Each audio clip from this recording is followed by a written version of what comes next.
Bonjour Yaya, merci beaucoup de m'avoir accueilli au camp. Bonjour Sylvie, merci beaucoup de m'avoir accueilli au camp. Vous avez vraiment été adorable. Yaya, je voulais te demander, qu'est-ce qui a fait que tu es devenu guide de pêche? Merci Thomas. Alors, déjà, vous êtes les bienvenus chez nous et on est vraiment très très content de vous accueillir chez nous et de vous faire découvrir chez nous, qui est le Ciné Saloum, donc qui est un endroit fabuleux et puis qui est poissonneux. Donc c'est paradisiaque. Ouais, c'est paradisiaque. Et je suis devenu guide de pêche. D'origine, je viens d'une famille pêcheur.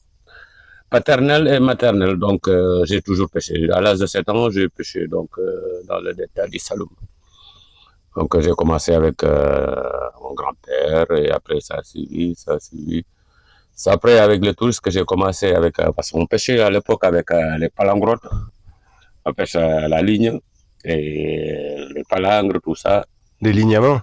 les lignes à main. Mais bon, c'est des gros poissons, ça coupe, ça.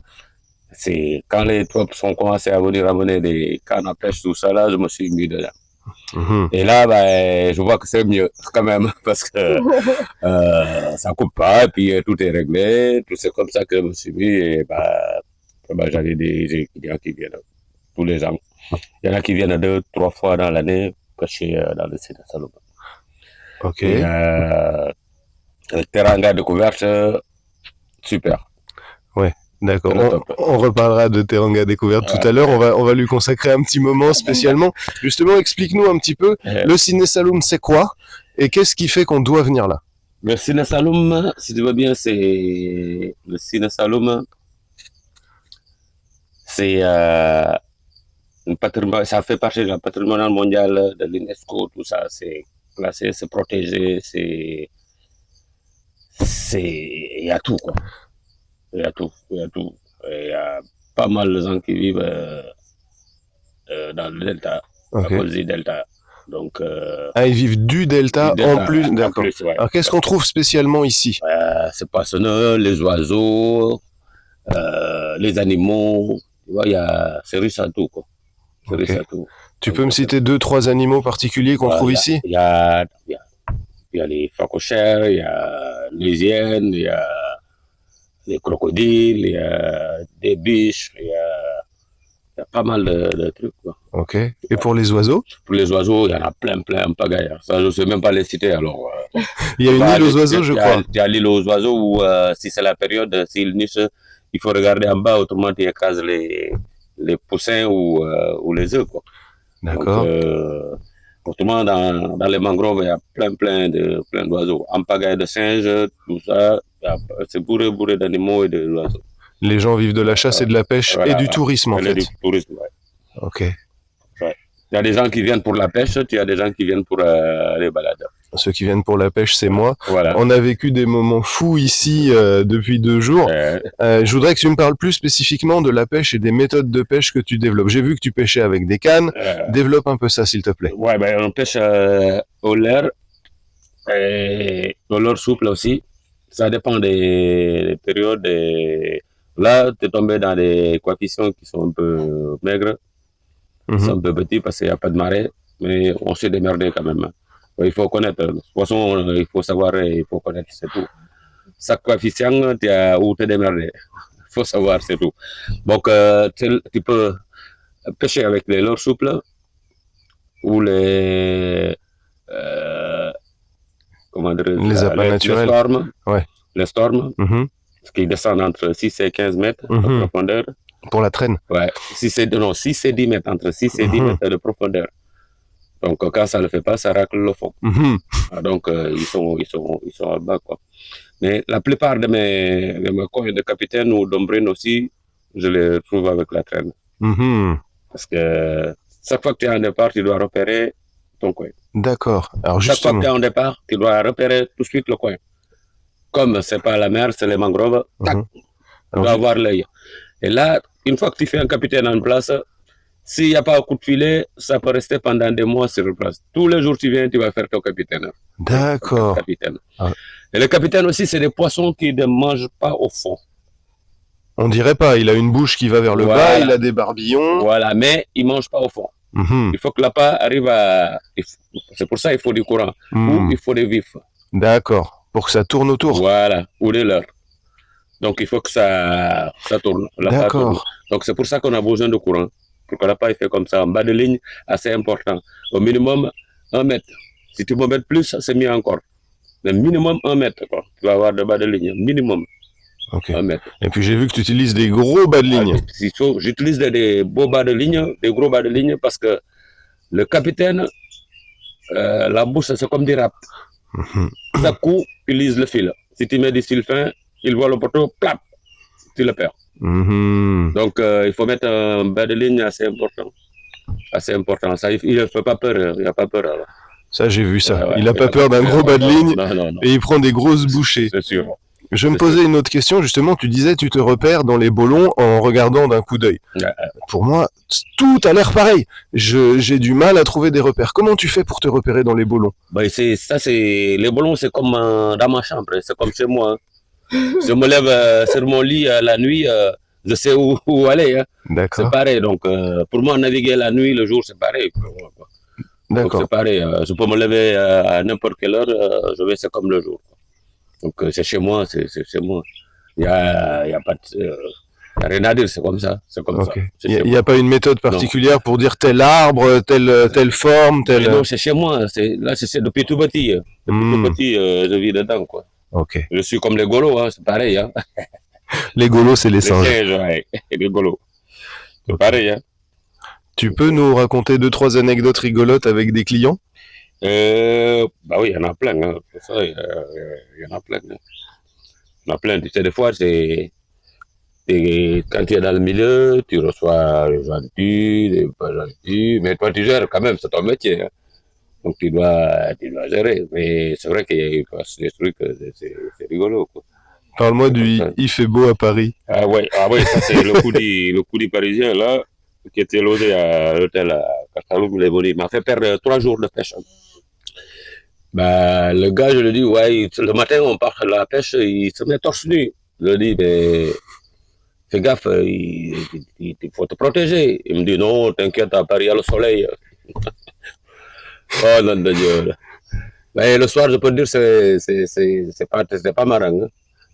Le gars, pour te regarder, il est obligé de tourner, quoi. Il cramait de chez cramé, quoi. Et je voulais le dire à Paris, à le soleil, mais je n'osais pas. Non, mais par contre, c'est resté 3 jours de pêche. Mais c'est resté ici, oui. C'est la mémoire du... Voilà. Il y a du soleil à Paris. Ouais. Et le coup, mon ami, là aussi, là, ça fait 5 ans qu'ils viennent, tous les ans, ils viennent. D'ailleurs, là, ils viennent le octobre, là, le mois d'octobre, là. C'est pareil. Il m'appelait, il n'y avait pas le portable, hein, à l'époque. Pas le portable, tout ça, là. On appelait au fixe, il me disait, ouais, moi j'ai fait tout le long, là, Casamance, Sénégal, tout le long, j'ai fait, là, je viens pêcher le capitaine. Si tu me fais prendre le capitaine, tu me verras tous les ans. Et ça, par contre, il a raison, je l'ai vu après tous les ans. Hein. Bon, c'est pas lui qui l'a pêché les premières années, c'est sa femme. Et, il me dit, en plus, j'ai un bateau en France, je vais à la pêche moi tout le temps, je fais des thons, je fais tout le temps. Je dis, oh putain, j'ai affaire à un pro là. J'ai pas le droit à l'erreur là. Bon, il est venu, on a pris l'apéro ensemble, il a sorti le matos. Il avait toutes les catégories d'hameçons quand même. Il a monté des muchachos, là, les hameçons de muchachos qu'il avait mis le début. J'ai dit, mais c'est petit ça. Il me dit, oh non, nous on fait des thons avec ça. Je dis, ok, bon. Je connais mes bêtes, hein. Mais le matin, je prépare tout, on va à la pêche. Sa femme me dit, tu fais les montages comme tu as l'habitude de le faire pour moi. Donc tu fais ces montages avec des 45e. Hein. Il me dit, nous en France, on pêche comme ça. Je dis, oh, en France, mais ici, mes poissons, ils sont très dangereux. Hein. Ils sont très violents. Hein. Il me dit, non, t'inquiète, ça va aller. Hop, c'est lui qui avait le premier départ. Hein. Capitaine, blam, cassé. Je regarde la femme, il me dit, ok, encore, départ, blam, cassé. Il me regarde, je regarde l'autre côté, moi. Quand il me regarde, je regarde l'autre côté, quoi. Ouais, oui, oh, il a décroché, il a décroché. Non, cassé, oh, ok, cassé. Et sa femme, oh, départ, la femme, elle gère tout, vas-y, tout doucement, elle remonte, oh, bon capitaine. L'autre regarde, oh, il dit rien, hein, il dit rien. Elle déboule déjà, ça commence. Encore sa femme, bam, pareil, capitaine, et des beaux. Pendant 2 jours, il n'a pas fait de capitaine. Hein. Il est stressé, il est. Depuis quand il avait. Il ne veut pas perdre le poisson. Il ne veut pas perdre le poisson. Mais comme il a la tête dure un peu, tu vois, il va rester dans son coin, mais après, il est venu quand même. Après, bah, ça s'est bien passé, il a fait le capitaine. 3e jour, il a commencé. 2e jour, oh, amène-moi la peste aux carpettes, là, je ne suis pas capable de sortir. Non, il dit, oh, pas, il a compris, je crois. Et après, bah, ça s'est bien passé après. Hein. Et là, tous les ans, il est là. Okay. Tous les ans, là, il fait venir, ça fait 4 ans qu'il fait venir ses petits-enfants. Là, il y a son fils qui. Ils vont venir, 10 jours après, il y a ses enfants qui vont venir avec. Il y en a 3 encore. Donc, ça t'a amené plusieurs familles de clients d'un seul coup. Un pagaille, ouais. Un pagaille. Donc, là, ils sont en train de faire le relais avec mon fils. Tu vois. Okay. C'est bien. Donc, c'est comme ça. Mon fils qui est un grand guide aussi. Mm-hmm. Donc, là, ils sont en train de faire le relais, là. C'est chouette, ça fait une belle tradition familiale. Voilà. Et les petits-enfants, ils adorent la pêche aussi. Quoi. Ils sont bien avec mon fils. Ils veulent même pas venir avec moi, quoi. Tant mieux. Tant mieux. Tant mieux. Tant mieux, c'est comme ça. Oh, je comprends, c'est les jeunes aussi. Hein. Ben, ils pêchent bien avec, alors c'est tout ce qui compte. Hein. Puis tu m'as dit que ton fils te bat des fois. Hein. Oh, ouais, il aime pas quand je le bats. Hein. Mais moi aussi, j'aime pas quand il me bat. Hein. J'aime pas perdre. Et je dois garder mon titre quand même. Bien sûr. C'est ça. Hein. C'est comme ça, c'est le conquérant. Hein. Le conquérant. On va prendre 2 minutes pour parler de Teranga Découverte un petit peu. C'est parce que c'est grâce à lui que je suis là. Ouais. Donc si tu peux m'expliquer un petit peu comment ça marche avec lui, qu'est-ce qui se passe, qu'est-ce que vous faites, qu'est-ce que vous organisez. Teranga Découverte, je crois que c'est le meilleur camp et puis le meilleur guide pour moi ici qui est occupé. Tu as vu le matos. Tu as vu le matos, il y a tout, tu as tout sur place déjà.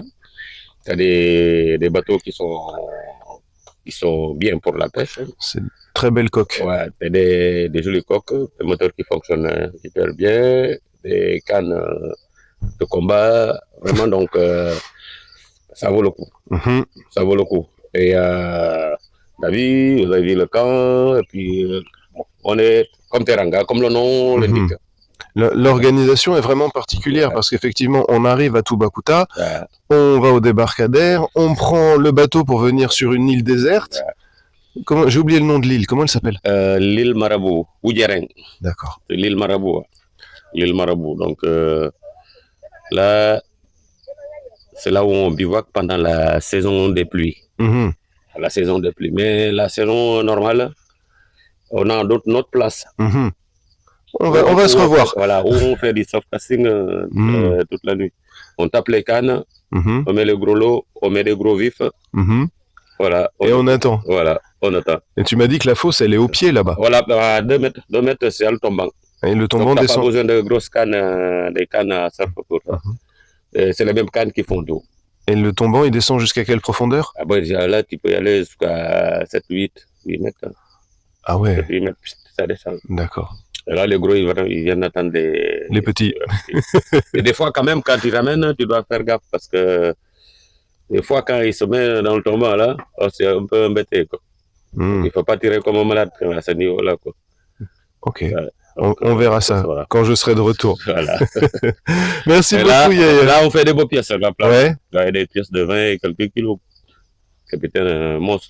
Mais c'est au millet, quoi. Au gros millet, quoi. D'ailleurs, j'ai vu que tu lançais l'épervier, j'ai fait quelques vidéos avec ça. Qui t'a appris à lancer l'épervier? Ça, c'est mon grand-père.